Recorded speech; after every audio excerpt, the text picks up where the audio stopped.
You guys are ready. I'm ready, but Okay. if you're gonna do the intro music, make sure it's not loud. I don't want my eardrums getting blown out. Okay. It's okay. All right. Well, we're rolling audio, so. All right. We're rolling Okay. audio. Yeah.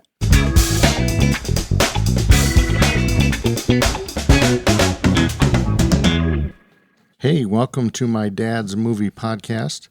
I'm Mick Johnson. I'm the dad. And with me, as usual, I've got Tabor Johnson, my son. Hello. This is my dad's movie podcast. He's my dad. Yeah. So. He's my dad too. Oh, hey. Yeah. So we also have on the phone with us Nicholas Johnson. He's in Hawaii and he's calling in. He's actually going to school for music and education. And I was going to go back and mention Tabor. I don't know if I've ever mentioned you are the owner of Rat's Nest Production, but yeah, that's what Tabor does. And we also have Alec Johnson, one of my other sons. He's my dad too. Yeah, yes. He's in. Hi, I'm Rod. I like to party. No, wait a minute. I'm the one that likes to party. Yeah. Alec is in Provo, Utah, and he's in film school right now. Did I get those introductions correct? Yeah, we're all your sons. Sounds good. Yeah. So tonight we are going to be talking about Quentin Tarantino. Quentin Jerome Tarantino. And we're going to... Jeez. I'm not sure what... How do you feel about Quentin Tarantino? Yeah. So, each... I don't like that his middle name's Jerome. That doesn't seem right. Well, we'll change it in post.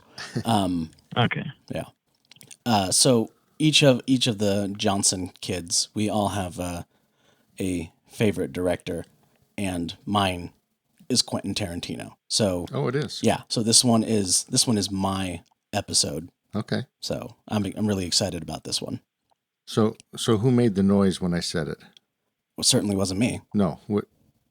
Was that you, Nicholas? It was Nicholas. I too am a big fan of Quentin Tarantino. I've seen all of his movies except for Jackie Brown. Yeah. Oh, Jackie Brown. Okay. And Jackie Brown is my least favorite. So that You haven't even seen it. I have seen it. I have not re-seen it. So actually, Jackie Brown would be a good episode to do. It would be a fun episode to sit down and rewatch that movie and kind of reevaluate and see if my opinions on that movie have changed. So we should talk about that movie in the future. Anyway, what movie are we talking about today? Well, actually, before we get into the movie, let's talk about Quentin Tarantino for a bit. Yeah. So, born March 27th, 1963, Knoxville, Tennessee. He's an American filmmaker, an actor, and an author. One thing I noticed when I was looking, I've watched several of his films also, and we did M. Night Shyamalan the other day and talked about him and some of his movies. And a lot of his movies he's in. Shyamalan is in the movie as an actor. And I noticed that Quentin Tarantino also is in a lot of his movies. Whether as like a character or as kind of like a voiceover, he does small cameos here and there somewhere. So yeah. So you'll see him every once in a while. So his mother is Connie McHugh, and his father was an aspiring actor, Tony Tarantino. But he left the family. He left the family before Quentin was actually born. And kind of an interesting little thing that I saw was Quentin's name. He was named in part after Quint Asper, a Burt Reynolds character in the TV series Gunsmoke. So that's where part of his name came from Quint. Okay. Yeah, it was kind of cool. Nice. I thought he was named after the LaQuint Dickey mining. Dang it, Alec. He stole your joke? That's my joke. Damn it, Dwight. Literally gonna say You've been holding on to that all these years, waiting for an opportunity. Yeah, the minute this podcast started, I was like, here's what I'm gonna say. I have it written down. And I pulled the rug out from under you. Hopefully you have some other things written down, and that wasn't it. Now I'm heading out. He's leaving the chat. Nice. So usually with the directors, I like to kind of talk about their style a little bit, because every director, you can kind of see a different style that they have. And the other thing I'm always interested in is kind of their beginning and their influences, and kind of, why they're the type of director that they are. So if you watch a Quentin Tarantino movie and you don't know that it's Quentin Tarantino as the director, or that he made the movie, you're probably going to know right away that it was Quentin Tarantino, even if you don't see his name. You're gonna find out soon enough. Yeah, because there are very distinct things that seem to always be in his movies. What do you guys notice from his movies? Speaking of early beginning, do you know what Quentin Tarantino's first job was? I probably his do. His first job in the film industry. He was in. Well, you go, Tabor. He worked over at the video store at Video Archives. That's close. Well, it's close. A little before that. I wonder if Dad knows it. He probably does. He's got his. Pull it up, Jamie. Yeah. He Let's was see. An usher. Okay. Was it for an adult theater? It was. Yep. Yes, it was for an adult theater. Okay, yes. yeah. Of course, that's all. Of course, that's all Nicholas wrote down. Yeah, that's all. Hey, I had the LaQuint Dickey thing, and you stole that from me. And then people would come in and he'd say, adult movies shot on film are just better than digital. You don't get the magic of it when it's on digital. You know what's funny about that is one of the last things I read about him is just that. He was talking about when he wants to retire and how many movies he wants to make. And he was talking about, he says he's skeptical of the film industry going digital, saying, if it gets to the place where you can't show 35 millimeter film in theaters anymore and everything is digital projection, I won't even make it till 60. Yeah, he's just going to dress up in his Batman costume and hang himself in his underwear. Right. So I guess he doesn't like digital. Nope. Everything he does is on film. In fact, most times he doesn't even shoot on 35 millimeter anymore. Most times he shoots on IMAX or 70 millimeter, especially for stuff like Hateful Eight. He shot on 70 millimeter. So as a sound guy, IMAX needs to die. Yeah. It's like the camera is a machine gun, and then you have to try to record everything ADR to try to make up for the fact that you couldn't get anything on the set. So a lot of his films are characterized by stylized violence. I don't know if you guys noticed that, but he has a fair amount of violence in his movies.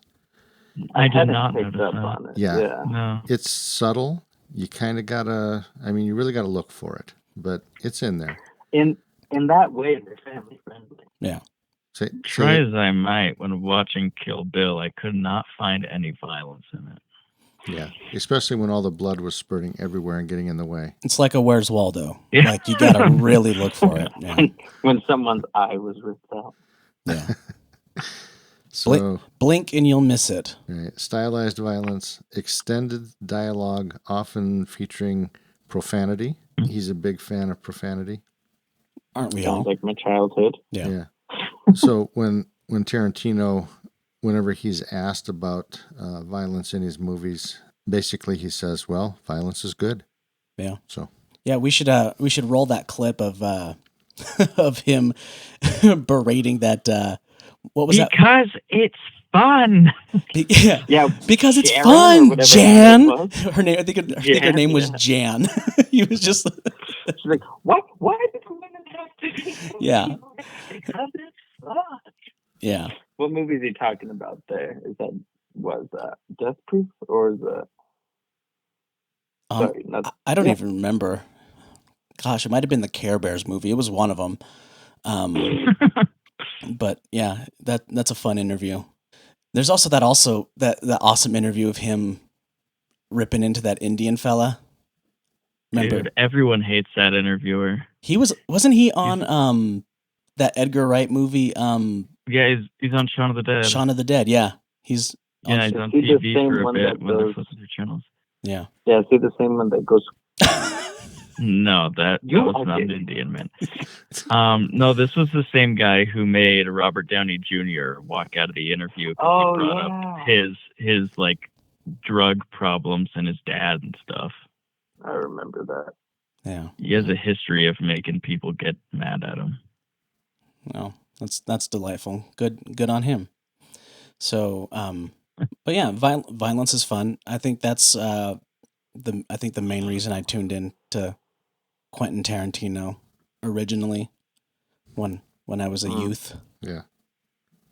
When I was in college. I think that's the first time Nicholas saw a Quentin Tarantino movie. Didn't I take you to my dorm and we watched a Quentin Tarantino movie? No, we watched Shaun of the Dead. We talked about this. Oh yeah, we talked about that, but I thought you also watched Reservoir Dogs with me. No, the first time I watched Reservoir Dogs was like recently. I watched it here at school. Oh really? Yeah. Oh, I thought Actually, no. I think I watched that with Haley. Oh, okay. Yeah, I think Haley and I watched Reservoir Dogs together. Haley is their sister. Yeah. Or my sorry. my daughter.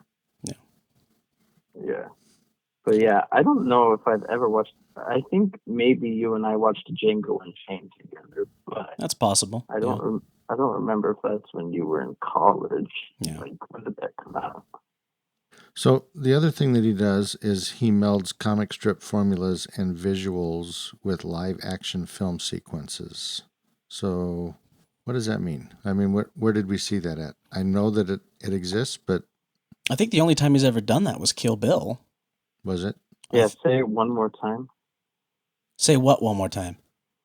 What he does, what Dad said. I dare you. I double dare you. Say what again?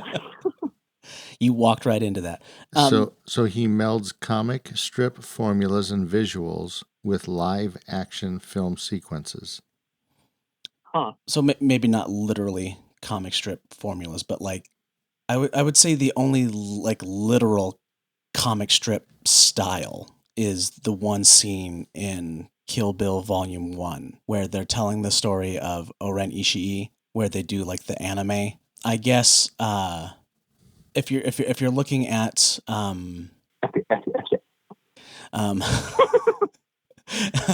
if you're looking at Quentin Tarantino, I guess you could take any of Quentin Tarantino's movies and essentially turn them into graphic novels. They are kind of the cinematography does kind of lend itself to that. There's blood everywhere. They've got the action heroes. So I guess maybe that's what they mean by that comic. Yeah, I'm kind of wondering if it's like, how sometimes scenes will sweep in from the side. Yeah. And stuff like that, and they'll go in and out like that. Yeah. And that's kind of a comic booky type thing. Yeah. What you got, Alec? Well, I was thinking about the violence aspect with Kill Bill in particular, and a lot of that comes from like that classic, really bloody, like samurai showdown type battle. Comes from an old Japanese movie. I'm trying to remember which one it is. Seven Samurai. I don't think it's Seven Samurai, and I don't think it's Harakiri, but Well, it's one of them. Yeah, under his influences, he talks a lot about Hong Kong martial arts films like Five Fingers of Death and Enter the Dragon, those types of movies that really influenced. Well, this was one from like the 50s or 60s or something, where there's like a duel between two samurai, and one of them slashes the other, and they had a little like mechanism rigged up so that it would like leak blood out onto like the uniform of the samurai, but it malfunctioned, and there's like a pause for a second, and then it just sprays a ton of blood out. And they kept the take and put that in the movie, and then that just kind of became what samurai and similar style movies were after that caught on. Is it Lady Snowblood? I'm not sure. Because because I just looked it up, and it says that was the major inspiration for Kill Bill. And that was from the 70s. That was probably the major inspiration for the like femme fatale aspect of it. But for like the blood in particular, that was one from like the 50s. Yeah. Yeah, so he says some of his favorite films: Apocalypse Now, Bad News Bears, Carrie, Dazed and Confused. Hey, can I call you guys back? Sure, I guess. All right, you guys just keep going. All right. Hopefully this doesn't end everything. Okay. So the movie was called Sanjuro. Yeah, by Akira Kurosawa. Yeah. Okay. Roll the clip, Jamie. Yeah, roll the clip. We'll have to find it. Yeah. Yeah. But it's mostly a visual thing, so I don't know if that'll. There was blood spurting. Yeah. Visualize it. So yeah.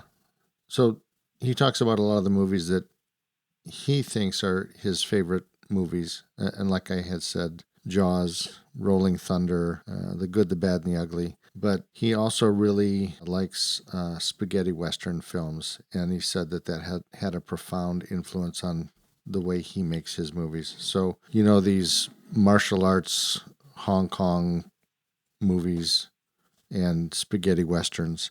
And I think a lot of his movies kind of blend those two things together, don't they? So, Nicholas, sometimes when you're talking, I can't hear you very well. So I don't know if you have a mouthpiece. You turn or into something. a robot. Yeah, you guys all turn into robots as well when you talk.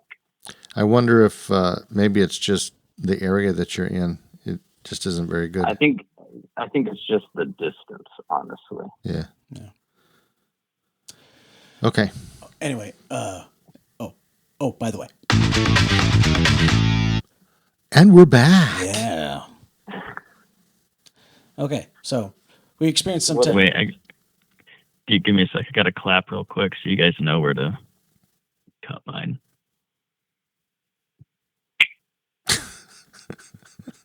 All right. Cool. All That right. was great. And I'll clap too. What Thank the freak is that? Thank you very much. Yeah. Was that the clap? That was the Yeah, clapping. that was the applause button. Oh, Okay. Sorry for the technical difficulties. We were experiencing the some favorite got the clap. some phone. Jeez.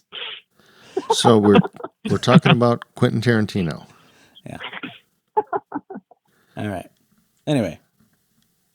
So Where were we? yeah, good question. Well, we talked about his influences a little bit and kind of the movies that he liked and stuff. And We were talking about the Japanese film that influenced the blood spurt, and we figured that out finally. yeah. So here's something. His mother had ridiculed his writing skills when he was younger, and he subsequently vowed never to share any of his future wealth with her. I don't know if that happened, but I thought, wow, the mom. He seems like the kind of person who would. We don't have time to unpack all of that. I know. Yeah, as far as I know, that is still to this day in effect. Yeah, Really? yeah. Yeah. His mother was an alcoholic, I'm sure. This isn't something I read or anything. I'm just guessing. Yeah. Are we going to run into any legal issues when we just start making claims of alcoholism? They're just gonna, Yeah. they're just gonna come after Nicholas.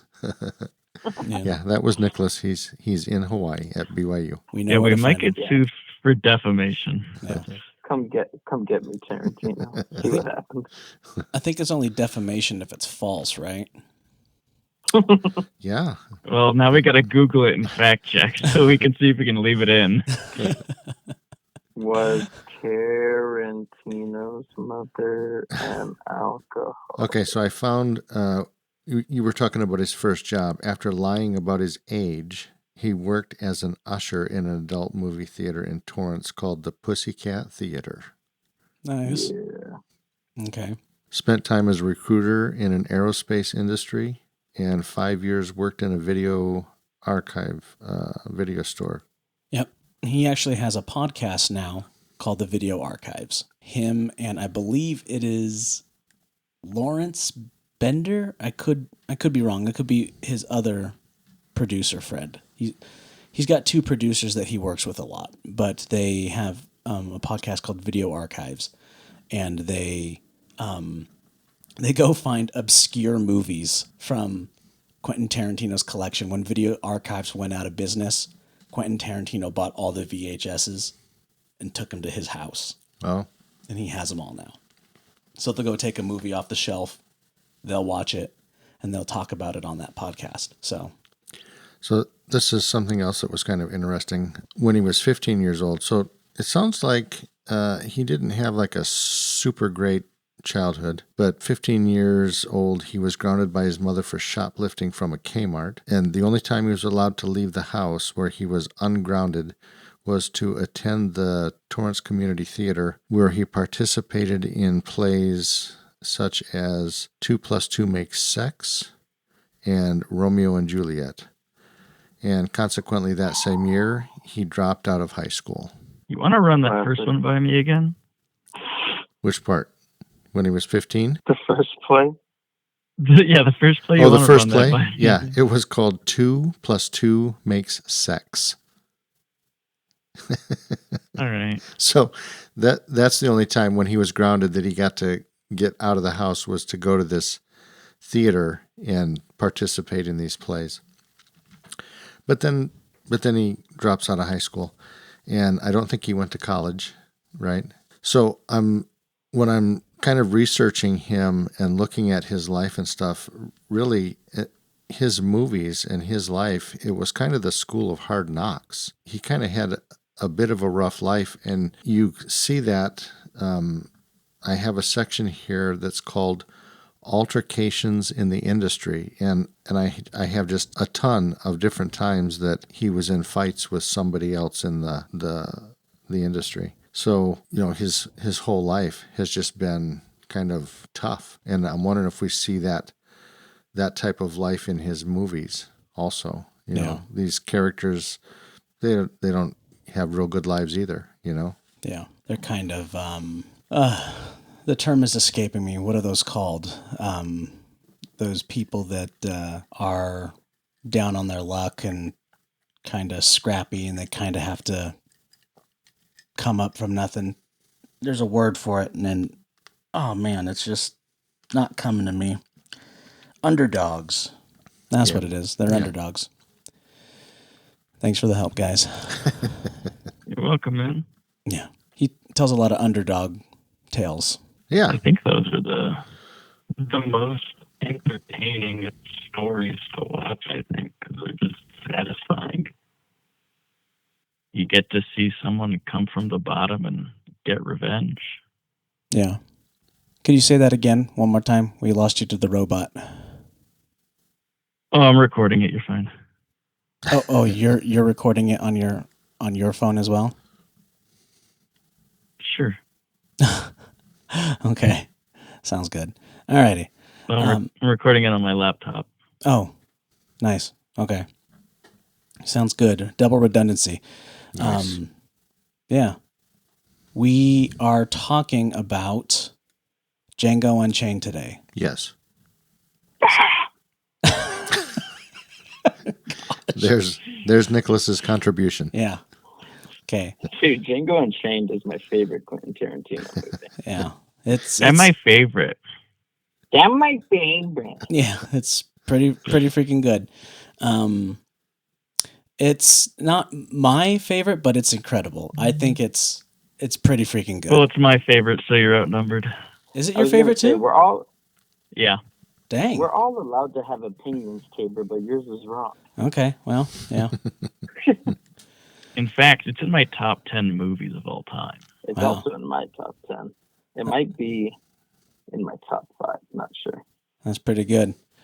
Well, we'll find out, how many roly-polies out of 10 it is at the end of this podcast. So hold your horses, and we'll get to that in the end. How many N-words out of 10? Yeah. This movie had a lot of them. Dad's gonna have to cut that again. Yeah. How many times do you say that per podcast? I say it once per episode, with at least one mention of Rooney from Oh yeah. from Ferris Bueller. Yeah. Oh, yeah. Yeah, we don't talk about him. Yeah, though. we don't talk about Rooney. We don't talk about him. It's number Don't talk 3 on my about list. Rooney. Yeah. So Django Unchained. So what do you guys got? What do you think? It's your favorite movie, so Yeah. talk about it. Okay. Don't even get me started.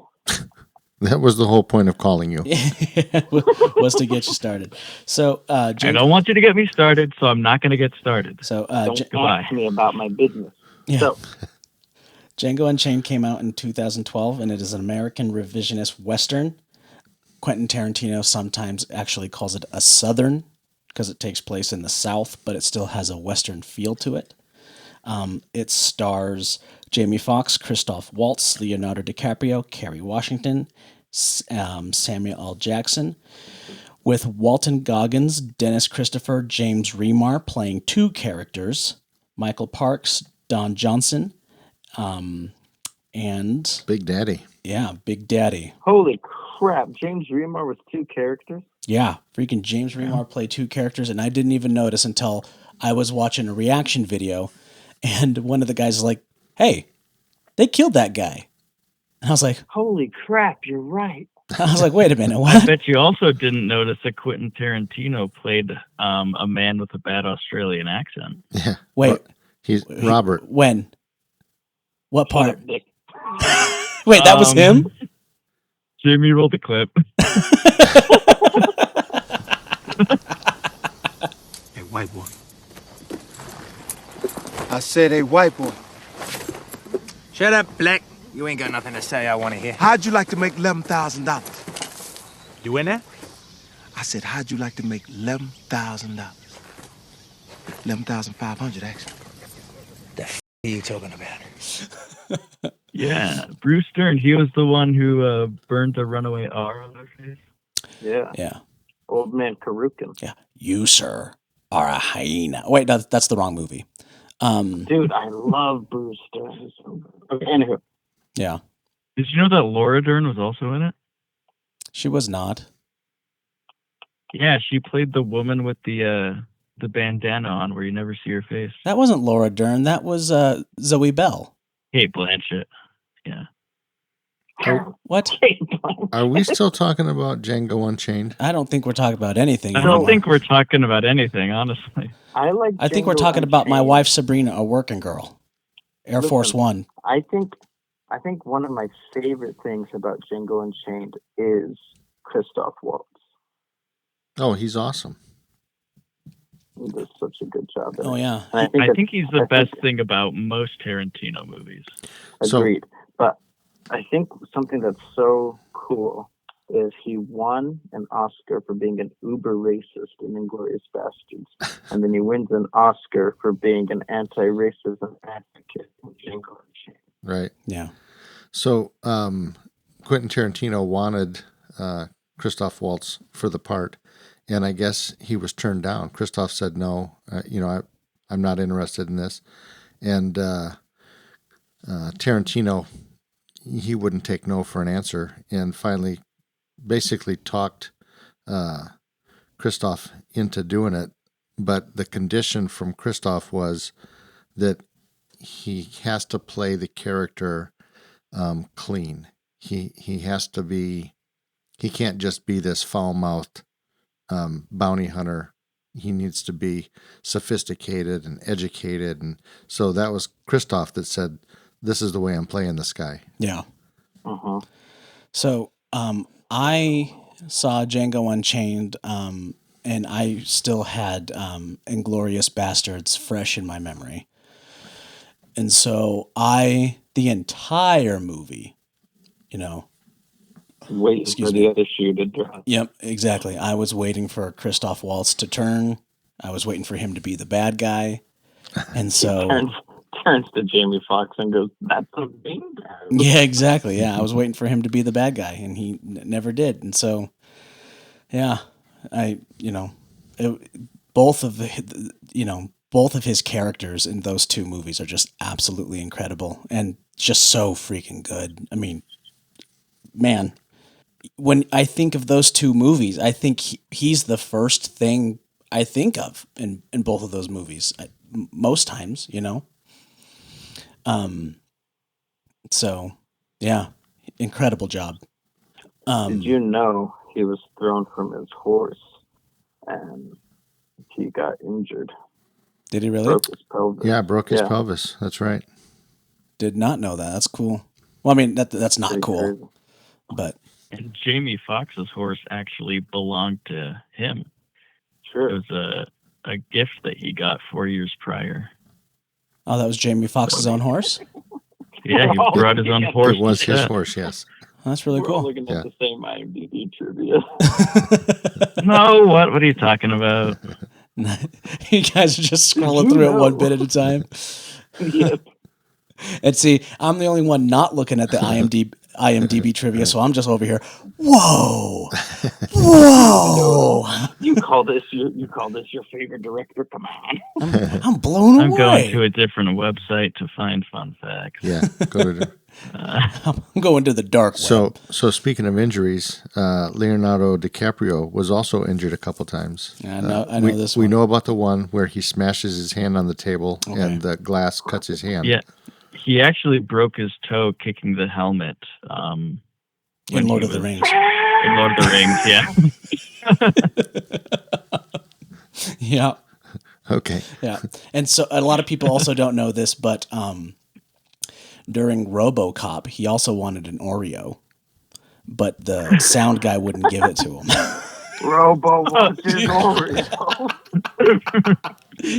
Have you heard that story? No.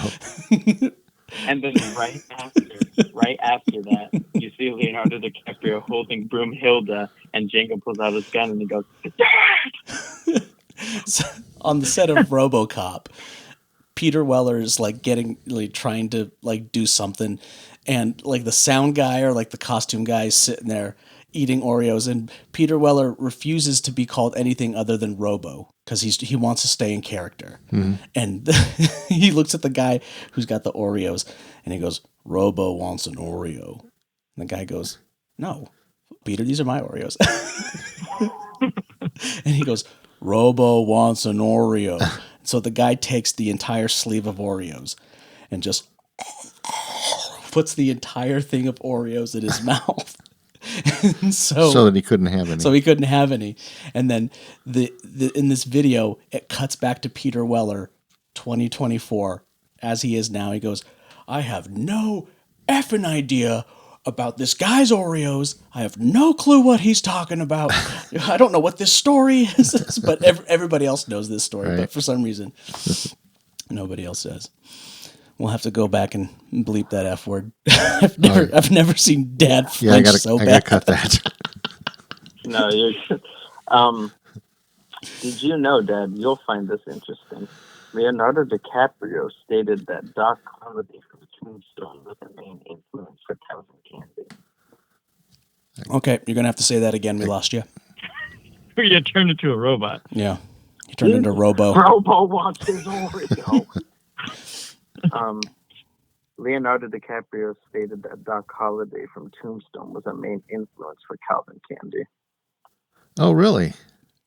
Oh, that's kind of cool. So Leonardo DiCaprio smashes his hand, starts eating some pie, and he goes, "No, sir, I'm in my prime." And then he coughs up blood. Yeah. So, Another thing I just found that is too crazy not to mention, there were Django Unchained action figures that were almost released. why weren't they really? released? Because they're Django Unchained action figures. They were seen as too controversial. Oh, yeah. The action figure was hanging upside down and naked. Oh, yeah. And they decided...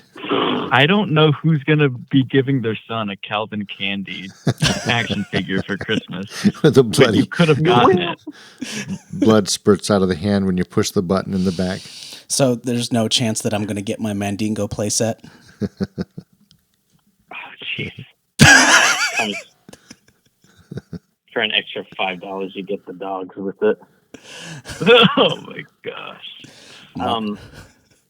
Freaking, your mom is like, mom's like, Tabor, if you don't act up, I'll tell Santa to come bring you your Django toys. And the camera crashes in on you, and you go, You will? You will.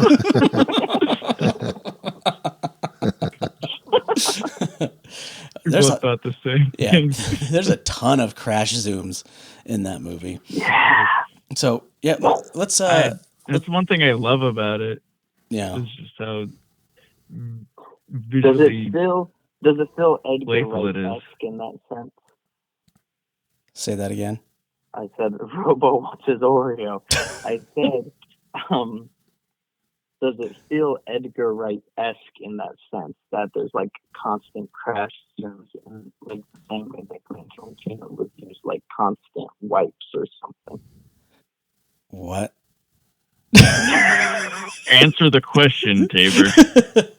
Does it feel Edgar Wright-esque in that it's constantly using crash zooms, just like how Edgar Wright uses wipes in his movies and stuff like that? All these visual motifs. Oh, yeah. I would say that it does.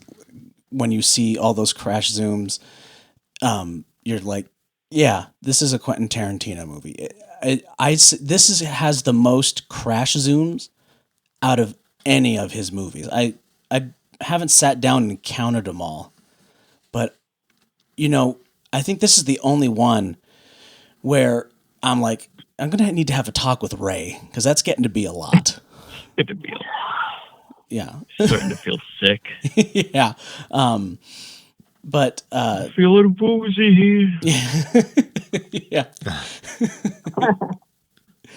You hit me with the lens, Dick.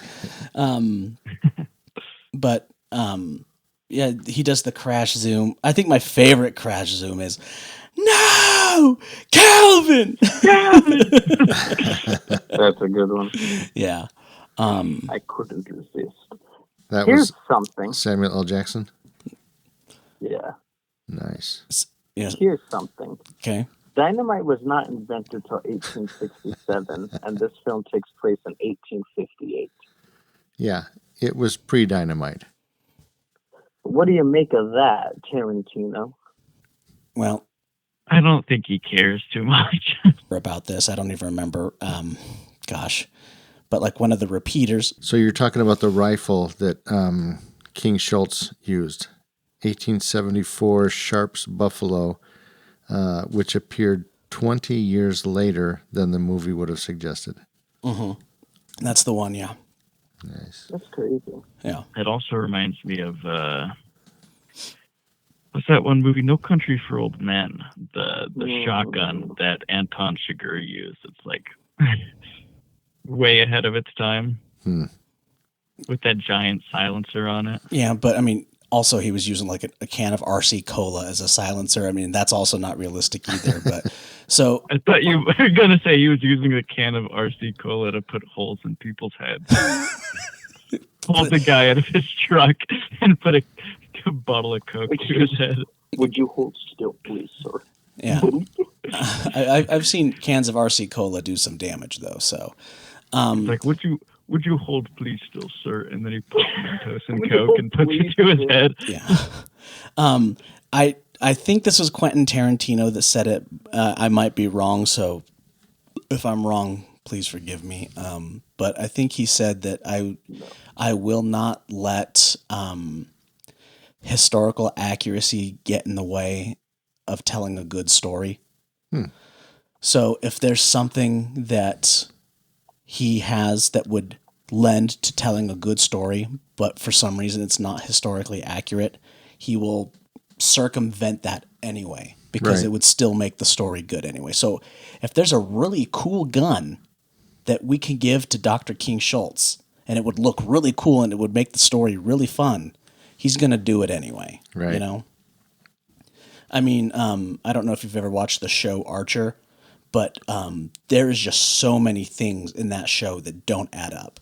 Like, everyone's got cell phones, but... Yeah, I've heard that entire show is just one big anachronism. Yeah. Everyone's got cell phones, but all their computers are the big, giant computers that take up entire rooms, and they got the spinning wheels. And his butler served in World War I, but his friend was in the Vietnam War. And I'm like, how does any of this all line at the up? same time? Yeah. I mean, none of this lines up. So don't let it get in the way of telling a good story. Well, if you're looking to just be entertained and have a good time, but if you're going to tear the movie apart and nitpick every little thing, and hey, that never happened. I hate people like that. Actually, Yeah, people who sit there and just nitpick movies and do that to tear it apart. I mean, I don't know. And you know what? Some people sit down and watch movies to be entertained. And I don't know, maybe those people who sit down to tear movies apart, maybe they're not entertained by the movie, but maybe they're entertained by tearing movies apart. So maybe that's how they get their entertainment. So maybe they're entertained by their own intelligence. They're trying to show just how smart they are, and they want people to know how smart they are. And, that's what entertains them, is their superiority. Yeah. So, yeah, you see that with like online film critics and stuff like that, and all these people who, oh, this movie sucked, blah, blah, blah. And I don't know, stupid idiots. So all the characters were really cool, and a lot of racism going on in the whole thing. And it was interesting because Leonardo DiCaprio, I guess, actually had struggled with a lot of the lines that he had to say. And during one of the scenes, it's actually at one of the dinner scenes, he actually stops the scene because he's having a difficult time with the racial slurs. And I guess Samuel L. Jackson pulls him aside and says, "Listen, mother effer." He doesn't say mother effer. He says the whole word. "Listen, mother effer. This is just another Tuesday for us." Yeah. And so then, Leonardo DiCaprio's like, "Oh, well, okay, I guess I keep going then." Yeah. yeah, as if Leo wasn't already saying it in his spare time. He just needed to look good. Right. Well, if Samuel Jackson tells you to say something, you say it. Yeah. So. It's true. Yeah, dude's got a purple lightsaber. I don't know if I'd mess with him. So, in regards to casting, Quentin Tarantino, we talked about this on the Baz Luhrmann episode the other night, how Quentin Tarantino is one of those guys that has a repertory cast of players who likes to bring his team along with him, and has a lot of reoccurring actors that like to come back, and uses a lot of the same people. And Samuel L. Jackson is one of those guys. I think Samuel L. Jackson might have the record for being in the most Quentin Tarantino movies. Oh, really? I think so. Probably, yeah. Yeah, I think he's not in Reservoir Dogs. He was almost in Reservoir Dogs, but he got beat out. He's in Pulp Fiction. He is in, he's in Pulp Fiction. He's in Django Unchained. He's in Kill Bill Volume 2. He's in Django Unchained. Django Unchained, Jackie Brown. Hateful Eight. He's in Hateful Eight. Yep. He is. Is he in Death Proof? Not sure. That's actually another one that I haven't seen. Death Proof and Jackie Brown are the two I haven't seen. Oh, you haven't seen Death Proof? I have not. It's okay. I think the only person that beats out Quentin Tarantino, I mean, not Quentin Tarantino, the only person that beats out Samuel Jackson is Michael Caine. Michael Caine? Well, if we're talking being used in movies in general by directors, then yes, Michael Caine would beat him out in Christopher Nolan movies, but Oh, I see. But not in Tarantino movies. Oh, yeah. Not in Tarantino. Well, I mean, and he'd probably also get beat out by Morgan Freeman, too. Is it Morgan Freeman in almost every Christopher Nolan movie also? He's in at least 3. You know who'd really beat him out? You're gonna love this, Tabor. Jason Schwartzman in what's his name movies. Wes Anderson. Yeah, Harmony Korine. Harmony Korine, let's go. Yeah, Okay, anyway. That's what we should do next. We're veering off. Harmony, Did we already talk Harmony about Korine with like gummo. Yeah, Did we already Dad. talk about the non-linear storytelling of Tarantino? Dad would really love No. Julian Donkey Boy. As far as Have you seen it non-linear yet, Taylor? storytelling, shut up, you two. Listen, shut up, Nick. I think non-linear storytelling is always a huge part of Tarantino movies, but I feel like Django is one of the ones that almost feels like a consistent moving forward story and doesn't feel as non-linear as like some of his other ones. Yeah, it doesn't jump around a whole lot. So what's the story? I mean, what's the premise here? What's the story about? Okay, so Django Unchained is a story about a young man who was a slave in the pre-antebellum South. Jamie Foxx.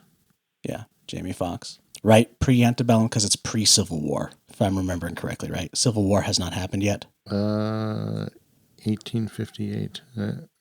Shoot, I don't know. Yeah, Django Unchained. All I know is Lady Antebellum had to change their name. Yeah. So I think 1861 is when the Civil War started, so it's pre-Civil War. Yeah. Yeah. So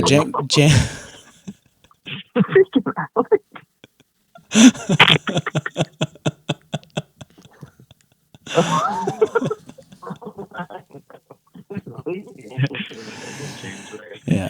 Am I wrong? And I like to think Django You're gonna look at me Unchained. and tell me that I'm wrong? I like to think Django. She came down in a bubble, dog. Grow up. I like to think Okay. that Django Unchained had a little bit something to do with that. Yeah. So Lady Antebellum changing their name. yeah. So Django Unchained is pre-Civil War, and Hateful Eight is post-Civil War. True. So it would be really cool if Quentin Tarantino did a Civil War movie, and we kind of had like a Civil War trilogy. That would be really Do cool. you think that You're gonna have to cut this next part. Well, thanks for the warning. Wait. Before you say that, do you think that Samuel Jackson's character in Hateful Eight is just his character in Django post-Civil War? Like he survived the explosion?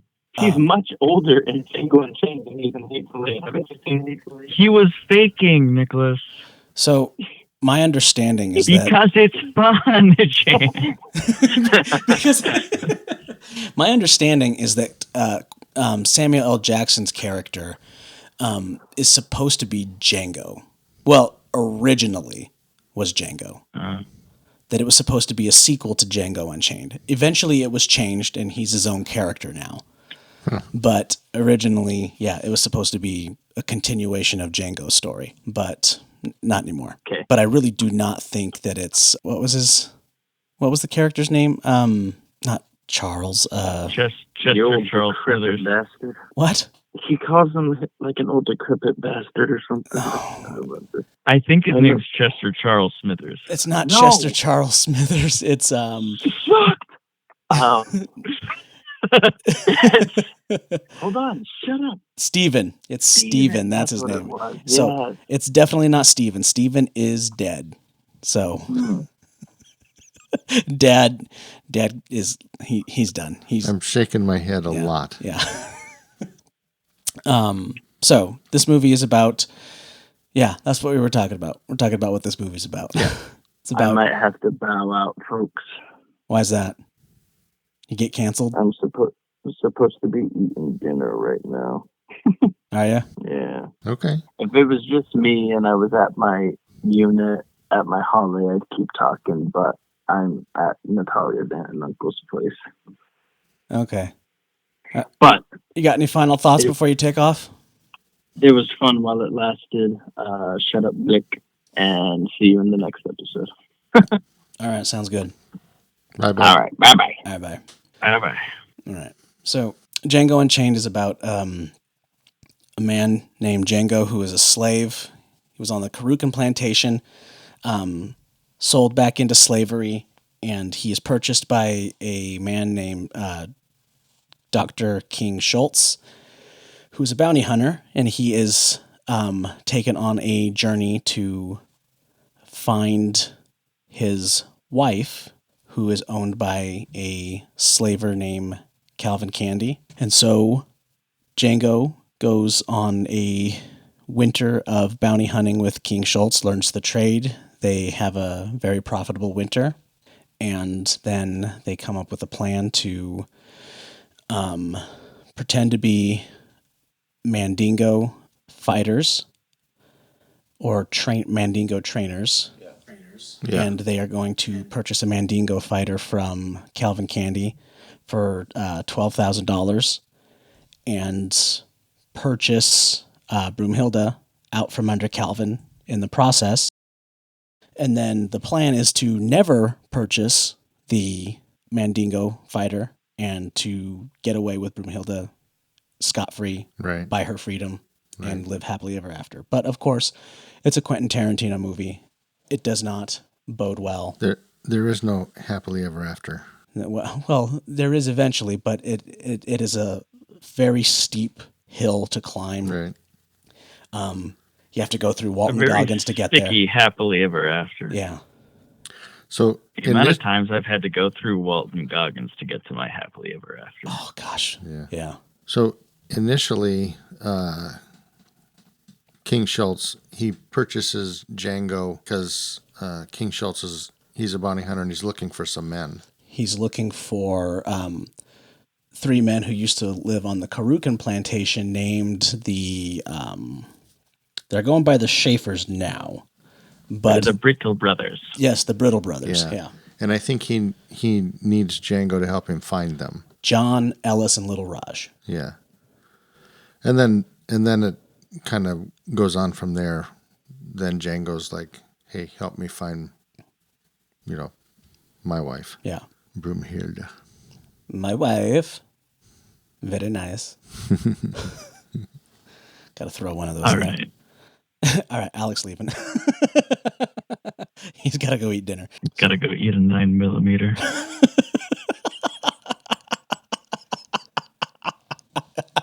If that's not a cry for help, I don't know what is. Yeah, exactly. Yeah. So,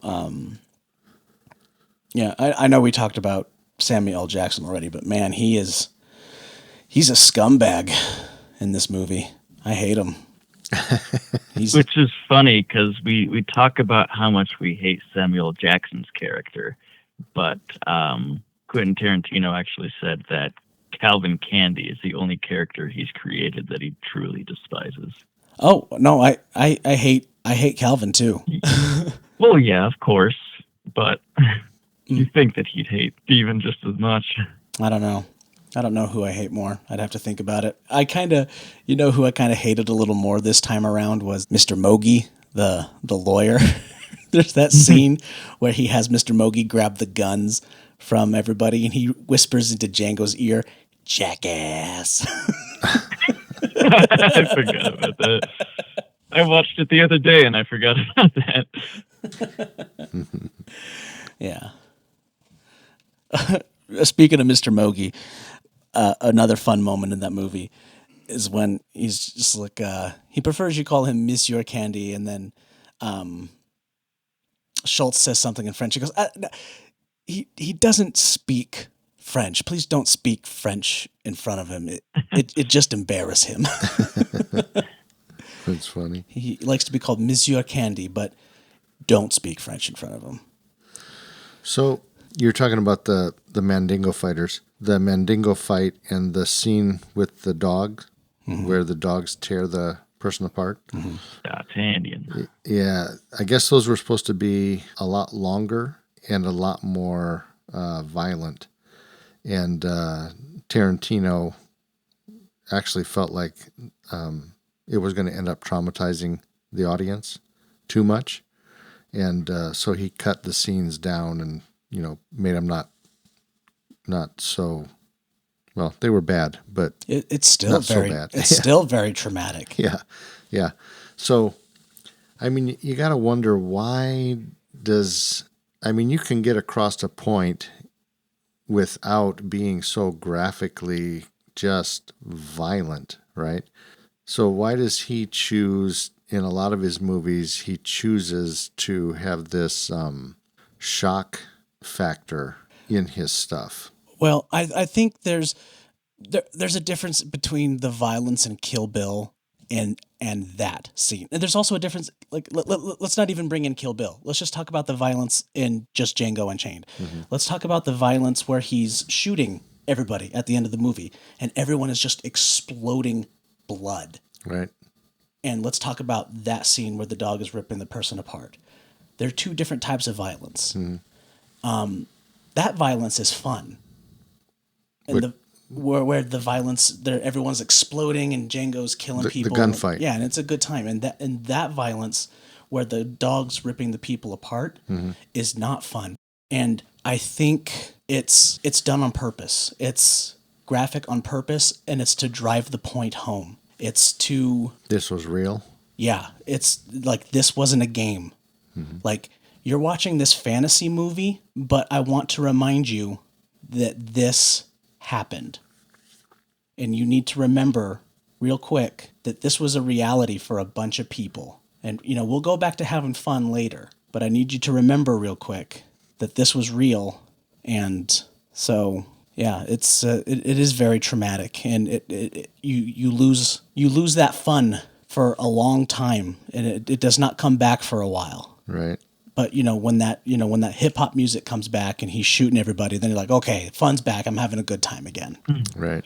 Because I think if the quote unquote fun violence was more jarring and uncomfortable than the uncomfortable violence, I feel like that would be more of a problem. Like, if you're watching a movie and you feel more comfortable with the fact that someone's being torn apart by dogs because you're not seeing it than you are people getting shot and exploding who are objectively bad people. So I feel like you kind of have to offset it if you're going to show that other aspect of violence. If he didn't show either, then he could probably get away with it. But if he's going to show one, you kind of have to show the other to, like you said, drive home that point that this was an uncomfortable thing. If people weren't exploding at the end of the movie, the dog violence wouldn't have to be nearly as severe because it doesn't have to contrast. Also, I was talking about the hip hop music and stuff. We could talk about the soundtrack for this movie. I think one of the best parts of this movie, by far, is Jim Croce, I Got a Name. When Django gets his saddle and his new outfit, and they have that montage. Mom listens to that song all the time. Oh, yeah. I do, too. That's my favorite scene. Sometimes when I'm feeling like I want to watch Django Unchained, but I don't have the time to watch it, right, I'll just put that scene on. It's a very... It's like the calm before the storm. We already know what's going to happen in this movie, but we kind of like to have that nice, calm, touching moment, and Django gets to have that peaceful moment. Right. I think that scene is what elevates it to one of the greatest movies of all time, I think. Which scene are we talking about? The scene where they're in the lake? That little just that whole montage. Okay. Yeah. Yeah, don't they they're going through the snow on their horses, yeah. And I think at one point he's kind of in the lake and he's washing, and then he turns and he sees his wife there. Yeah. Yeah, he's got his saddle and he brushes his hand across it, and it's got the D for Django, and he's got his new clothes, and you just see him riding in the snow with Schultz, and just the white mountains, just the beautiful cinematography of all of this just is absolutely gorgeous. The cinematography was done by Robert Richardson, shot on 35mm film using anamorphic lenses. Quentin Tarantino always shoots film, always on anamorphic, get that widescreen look, so that's always nice. Part of that scene also, for me, it's like, the reality is, especially back in that time, but even nowadays, there's inequality, and there's still a lot of racism. But back then, it was if you were black, you were less than a person, right? And so here, Django is this scene where he's on the horse and he's riding with Schultz, and he's a man, Yeah. You know, it's not. He's a partner. Yeah, right. There's equality here now, and he's sitting upright, and he's not along to be the slave for this person and, you know, take care of stuff for him. He's an equal in things. Yeah. And so I thought that was kind of cool, that whole dynamic between Schultz and Django was, well, in the Schultz character, I mean, he sets it up that way. Yeah. He doesn't talk down to him, and he gets to know him and as a person, right? Do you remember the exact same scene? They're in Wyoming, and they stop at this like little rest stop, and the guy's like, "Dr. Schultz, Django, come on in, have some cake. It was somebody's birthday. Come have some cake." The guy talks to both of them like they're equals. Right. So that was a good dynamic. Yeah. But then he gets down to, you know, The South, the Southern people where, you know, even when Schultz is telling him, you know, Django's a free man. He's not my slave. They still don't look at him as he's a person, you know. You want me to treat him like white folks? That's not what I said. Right. That's not what I said. Right. How do you want me to treat him? What's the name of that Peckerwood boy down the street? Jerry. Treat him like you would Jerry. Actually, we should roll the clip there. That's a good spot for a clip. Don Johnson is fun in that movie. And Oh yeah. Don. I watched another movie where Don Johnson played a racist, and I was like, uh-oh, shoot. This is 2 movies in a row I've seen him in where he's playing. I'm starting to get a little worried here. Maybe he's not playing. Maybe he's just a racist. And Jonah Hill was great in that too. But this is an incredible movie. Alec, sound design. What have you noticed? They give the camera kind of like a character of its own. Whenever there's crash zooms and stuff, you hear the whooshing of it as it moves in. And I'm not going to say that that's like a Django specific thing, and I haven't seen too many movies with crash zooms in them.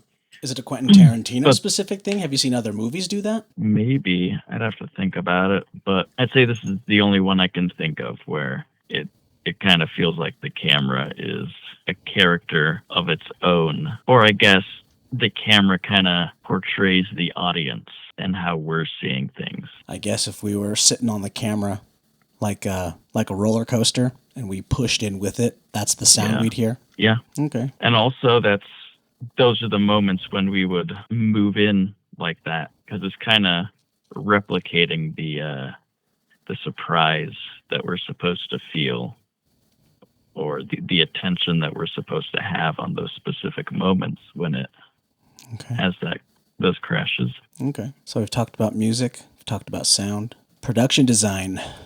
We look at the production design of Django Unchained. Everything is very brown, dark, earthy tones, very historically accurate when it comes to costume design. We talked about a few inaccuracies already when it came to like the guns and stuff like that and the dynamite. But there was one particular outfit that did not fit with the rest of the outfits. Everyone's wearing browns, blacks, greens, and there's the one outfit that doesn't fit, and it's Django's blue valet outfit. Oh yeah. When he picks his own outfit, and he's got that bright blue, just flamboyant thing with the puffy sleeves, and I didn't put this down in my notes, but it seemed like I read he was called Blue Boy or something like that. Yeah. When he had that on. Yeah, one of my favorite moments is when he tells that girl, you know, I'm a free man, you know, you can't talk to me like a slave. And she says, you mean you want to dress like that? It's a funny moment. And they do that scene where he calls out John Brittle, and they do the camera push in from the low angle, and he looks heroic, like really heroic. Right. But he's got that silly outfit on, so it's the heroic shot, but the clash of the outfit. So it's kind of a neat look. Now, didn't Quentin Tarantino was in it, and he was Robert, the mining company employee. Is he the one that got blown up? Yeah. Okay. And I think the best part of that is that there is nothing left. Right. There's no he's like gone. Everything's gone. There's no body parts. He is gone. It's so fun. LeQuint Dickey Mining Company, right? Yeah, something like that. Yeah. I think one of the scariest parts of the movie is when Samuel L. Jackson is telling Django about what the LeQuint Dickey Mining Company does to you. When your back gives out, they hit you in the head with a hammer and they throw you down the mine. Yeah. It's just like, man, what an existence. That's horrible. Absolutely horrible. So a lot of the other movies that we've talked about in the other podcasts, one of the things we talk about is they always talk about other actors that were kind of thought about Considered for a movie, right?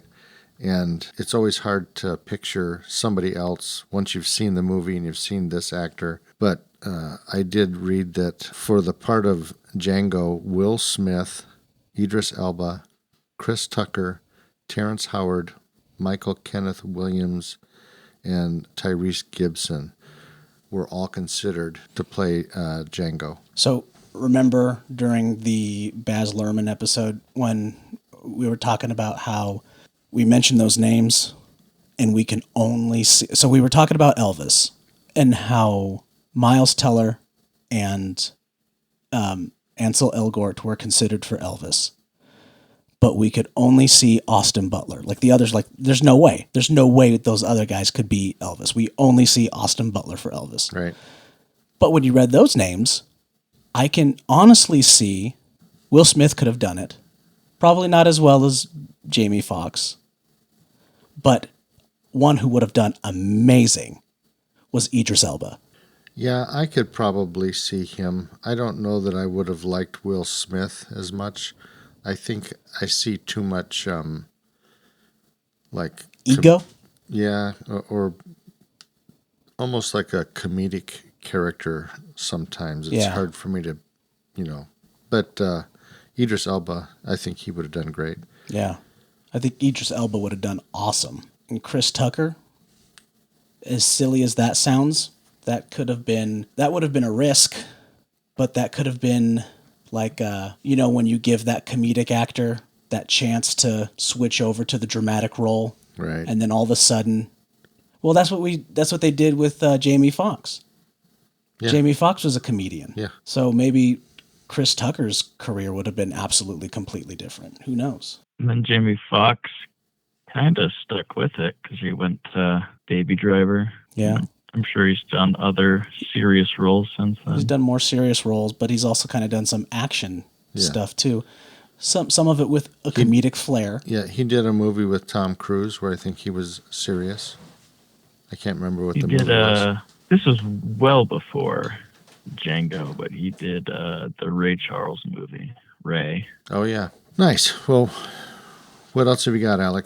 Anything else for either Quentin Tarantino or Django Unchained?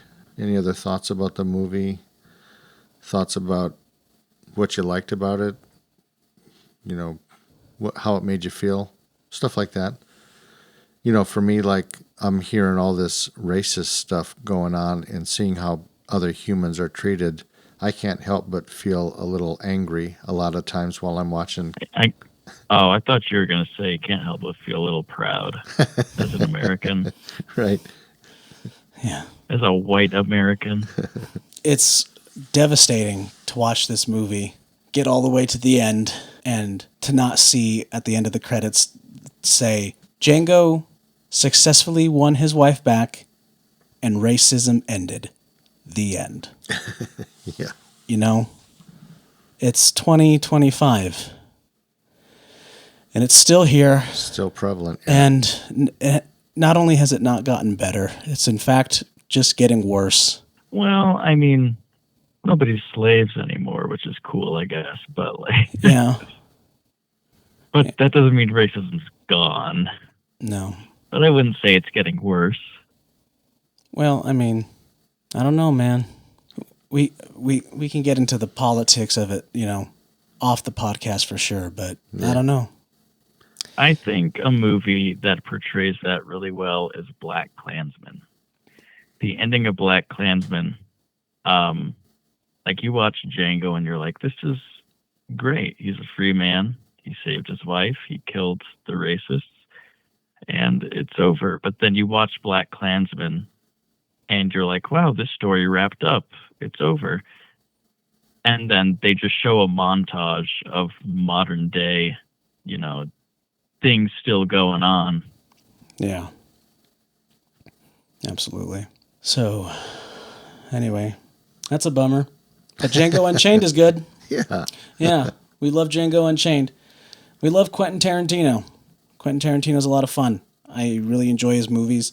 I don't like his interest in feet, but other than that, he's pretty cool. Yeah. His interest in feet. I don't even know if we talked about the feet stuff.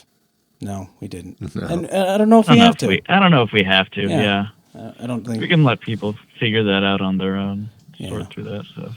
I'm opening up my grape drink. There we go. Tasty. All right. Actually, one thing I didn't get into, and I had some notes about, altercations. He's had quite a history of altercations with other people and stuff. This was kind of interesting. Roman Polanski, I guess he was charged with the rape of a 13-year-old girl, Samantha Geimer. And Tarantino actually came to his defense and made some comments that probably weren't good. And, he said Polanski's actions were, quote unquote, not rape, and that Geimer wanted to have it. And just these really stupid comments, I think. But later, he actually issued an apology. He says, 15 years later, I realized how wrong I was. I incorrectly played devil's advocate in the debate for the sake of being provocative. So that's what I was kind of wondering about some of his movies. He makes these statements about the Roman Polanski thing kind of to be almost, well, he's saying provocative, almost like this shock value type stuff.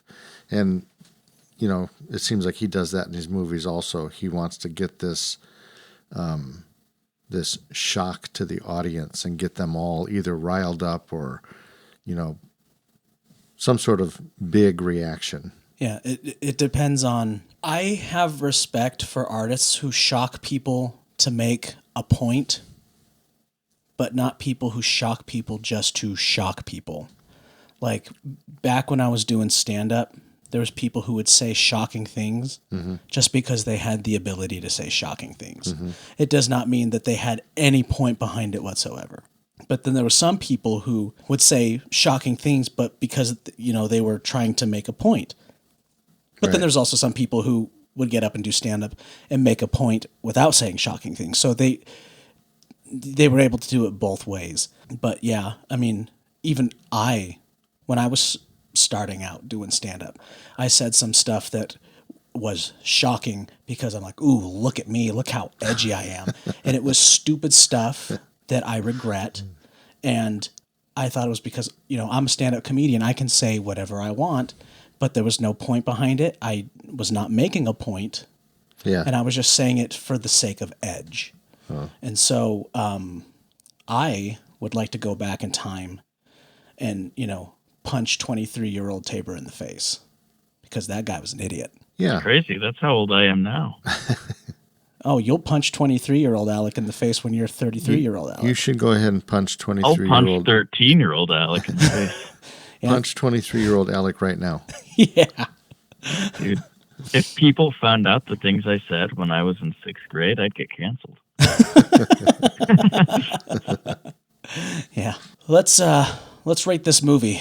What do you guys think? We have so many rating systems now. Yeah. It's unreal. How many calories do you think Django Unchained has? We're doing calories. Are we doing calories out of 10 or out of 100, or are we taking a certain piece of food and saying how many calories it would be from we're doing the standard American 2,000 calorie diet. So So what the other day we did Ryan Reynolds. No. Hugh Jackman. We did Hugh Jackman. So Right. 100 Hugh Jackmans is, yeah. Yeah. So 2,000 calories is the max. And then, Got it. Yeah. And then 0 calories is like celery. So. I'd say this is about 1,840 calories out of 2,000. Okay. Yeah. Yeah, I'd give this about 1,900 calories. Yeah. Oh, wow, yeah. I'd probably Do the math on that because mine was like a 92%. Let's see what yours was. Did you say 1,900? Yeah. Yeah, it's like a 95. Yeah. So I'd probably give it a 1900 also, because I liked the story and I liked the flow and I loved the characters and the way that they interacted, and there was a lot of different emotions that it evoked in me. And if there's a movie that I'm watching, I like to just be entertained, but if the movie can cause some different emotions to go on, also, I think it's a pretty good movie. Yeah, absolutely. All right. Well, thank you for very much for coming on the podcast again, Alec. It's always nice to have you on. Yeah. Thank you for talking Quentin Tarantino, who's my favorite director. We'd like to thank Nicholas also, but he's a loser and he left. Yeah. So enjoy your dinner. Yeah. Hopefully it was 1,900 calories. All right. Well, any closing remarks? I like to think that Nicholas is carrying this conversation on through the dinner, and he's gonna say, "You lay your hands flat on the table. What? Say that again. You take your hands off that turtle shell tabletop." Yeah, exactly. He's gonna smack his hand on the table and Yeah. Right now, Nicholas is cutting open a skull with a hacksaw. and then gets a standing ovation. Yeah. Nice. All right. Well, you want to tell the people where they can find us on the internet? Where can they find us? Thanks for listening to My Dad's Movie Podcast. We had a lot of fun creating it, and we hope you enjoyed it. For more content, please check us out at Facebook and YouTube at My Dad's Movie Podcast, or visit our website, mydadsmoviepodcast.com. And always, if you'd like to help support us, please check out our Patreon at My Dad's Movie Podcast. Thanks for listening, everybody. Check out Rat's Nest Productions while you're at it. Oh, yeah. That's right. That'd be very nice. Check out Rat's Nest Productions. Grow my little movie project. We don't have any feature films in the works right now, but we'll get something started. Yeah, that'd be a lot of fun. Check it out once we get a new YouTube channel up and running. Yeah, get the new YouTube channel going. Find the password for the old one. That's something that we're we're kind of talking about now is maybe evolving the podcast a little bit and get some video going on it also. Yeah. Maybe season 2. Season 2 video. Yeah. Mm-hmm. I'll have to put some pants on. Season 2, Electric Boogaloo. All right. Well, if we got nothing else to say, let's wrap this up. Right, Dad? Absolutely. All right. Let's go ahead and finish this off here.